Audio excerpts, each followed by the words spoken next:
Nous sommes prompts à penser que là où il y a des larmes, il ne peut y avoir de louange, que quand se manifeste la faiblesse, la puissance fait défaut, que lorsqu'il y a des doutes, il ne peut y avoir de foi. Mais permettez-moi de dire ceci. Dieu veut nous emmener à reconnaître que si quelque chose de l'homme subsiste, cela signifie simplement qu'un vase de terre est nécessaire pour contenir le trésor divin. Par conséquent, lorsque nous sommes conscients que nous faiblissons intérieurement, ne laissons pas la porte ouverte à la dépression, mais au Seigneur. Et le trésor brillera d'autant mieux que son écrin est un vase de terre. Ce n'est pas une théorie que j'affirme. Je sais de quoi je parle. C'est en cela que réside la force du christianisme. Le trésor de Dieu peut se manifester dans tout vase de terre. Le christianisme est un paradoxe, et c'est lorsque nous vivons de ce paradoxe que nous pouvons mieux connaître Dieu. Plus nous avançons dans la vie chrétienne et plus cela devient paradoxal.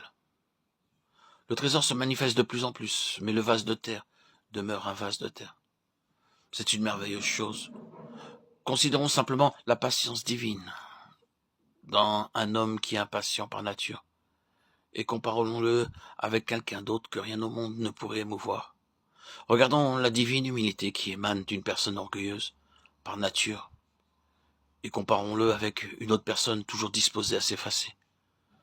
Voyons la force que Dieu déploie chez une personne faible, et comparons-le avec quelqu'un qui a un fort tempérament. La différence est considérable.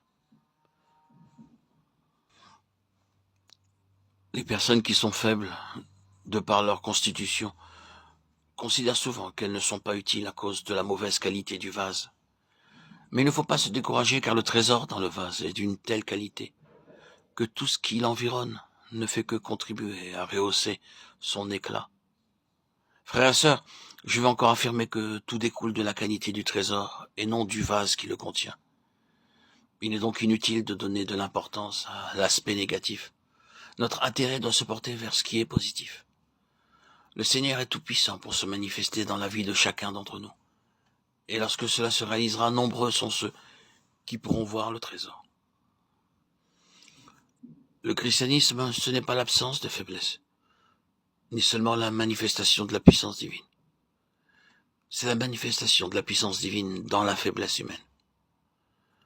Le christianisme ne fait pas de nous des êtres angéliques, mais des êtres humains dans lesquels la faiblesse n'empêche pas la puissance divine de se manifester.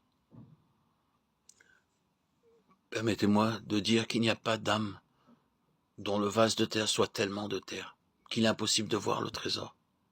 La beauté du trésor est mise en valeur par le vase de terre dans lequel il est placé.